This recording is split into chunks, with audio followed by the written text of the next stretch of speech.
Olá, sétimo ano, vamos continuar no contexto da escravidão, debatendo alguns temas pertinentes a esse processo histórico da formação do povo brasileiro e do nosso próprio país, bem como lembrar a luta, e resistência tanto dos quilombolas quanto atualmente das comunidades remanescentes quilombolas em manter a sua cultura local, baseada no contexto histórico de quem deu origem, à junção do que formou o povo brasileiro. Então, e que ainda existem muitas barreiras a serem quebradas e respeito a ser colocado em prática entre as pessoas de etnias, diferentes, porque o povo brasileiro ele é mistificado,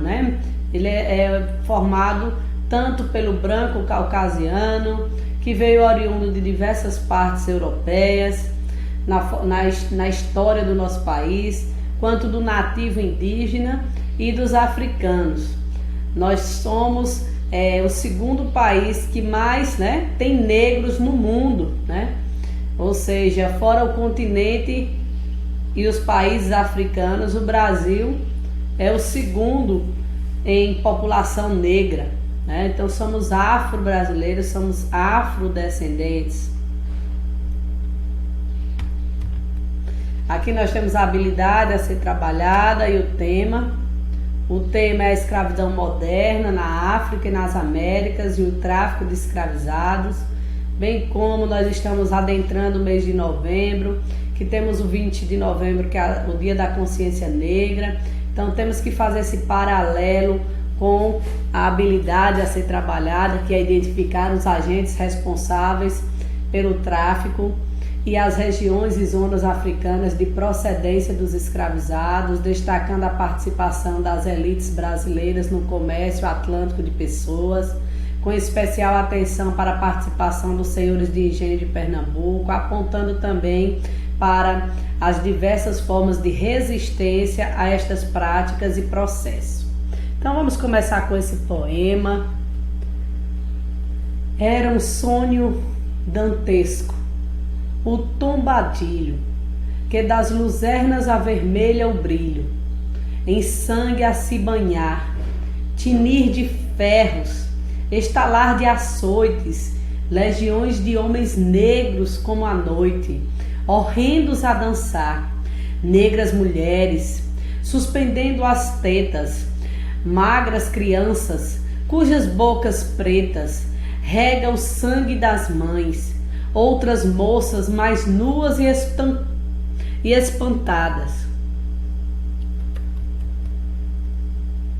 No turbilhão de espectros arrastadas, em ânsia e mágoa vãs, e ri-se a orquestra irônica estridente, e da ronda fantástica e serpente faz doudas espirais.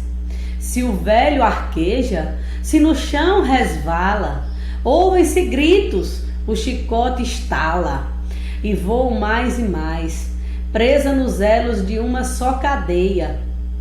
A multidão faminta cambaleia, e chora e dança ali.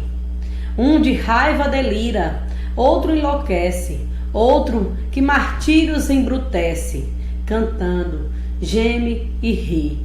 Então aqui nós temos o poema Navio Negreiro, de Castro Alves, que transparece na sua leitura e escrita o sofrimento do negro, que começava desde o tráfico nos navios negreiros.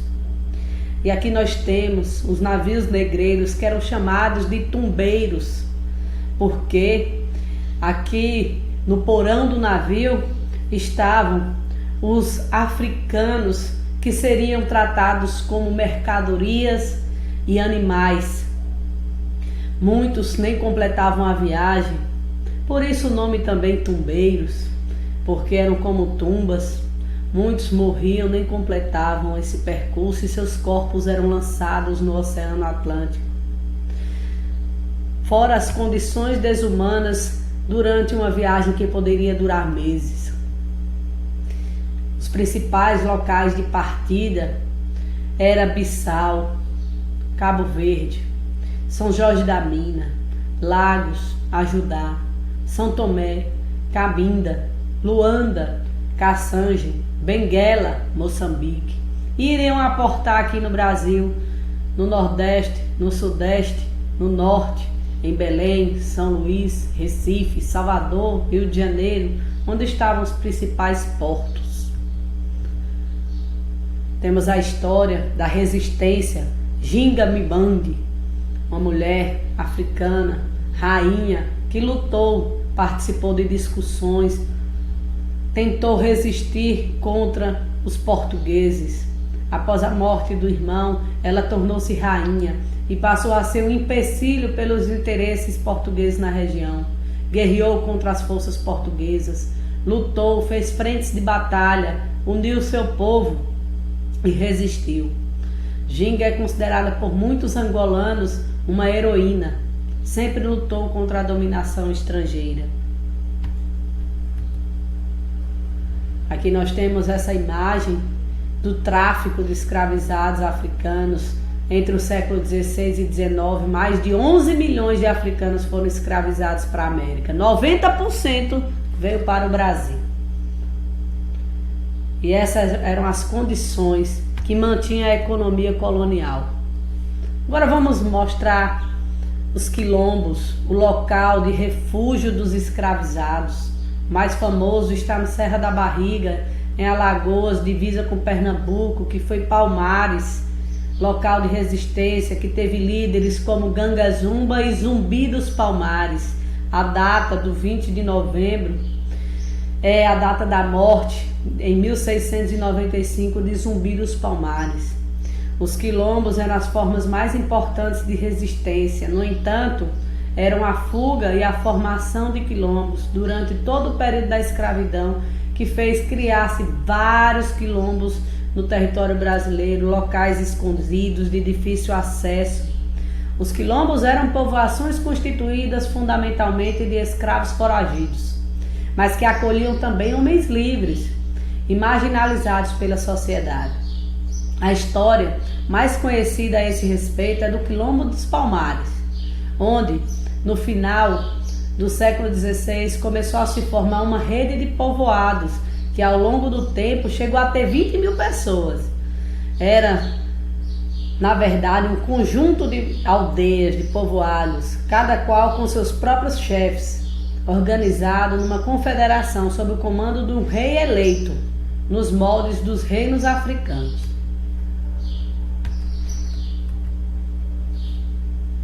Os quilombolas. Os quilombolas, como eram chamados os moradores dos quilombos, viviam em liberdade.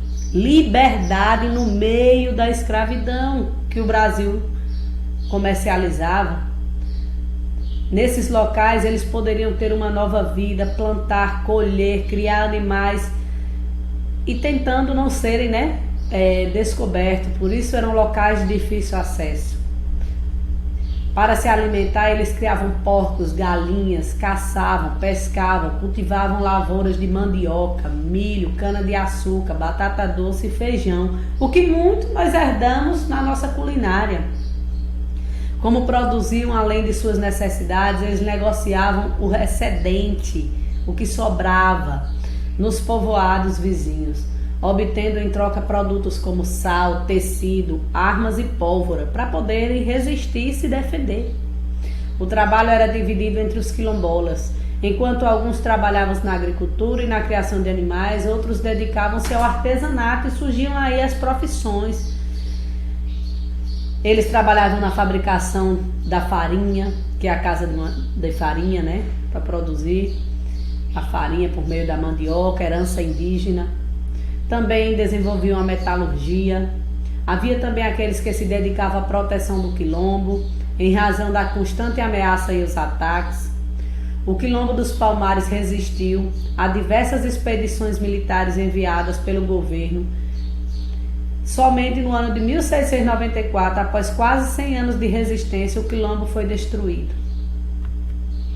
Aqui nós temos uma comunidade quilombola que fica próxima à nossa cidade, né? Aqui em Petrolina, nós temos o Samba de Velho, a Ilha do Maçangano. E em Salgueiro, nós temos a comunidade quilombola Conceição das Crioulas, que vocês estão vendo nessa imagem, que é reconhecida como comunidade quilombola. Trouxe um trecho dessa reportagem para que vocês analisem a fonte. Encontro de povos tradicionais reuniu Mazurca, São Gonçalo, dança do Trancelim e outras manifestações que são respeitadas e colocadas culturalmente dentro da comunidade quilombola Conceição das Crioulas. Há mais de 200 anos, 6 mulheres negras chegaram aonde hoje é a comunidade quilombola da Conceição das Crioulas, em Salgueiro. Com dinheiro da venda de algodão, conseguiram comprar 3 léguas em quadra de terra e construir uma capela para Nossa Senhora da Conceição, em homenagem a uma imagem da santa que lá existia. Na frente desta mesma igreja, tão cheia de significados, foi realizado, na época, em 26/5/2012, o Encontro de Povos Tradicionais do Sertão Central, como parte de programação da FEPNC. Além de anfitriões, os quilombos do Araçá, situado em Mirandiba, e de Santana e Salgueiro também levaram suas manifestações culturais ao local. Então nós podemos perceber que a história está próxima, está dentro da nossa realidade aqui. Nós somos também a soma, desses escravizados na atualidade, e nós devemos preservar a cultura local.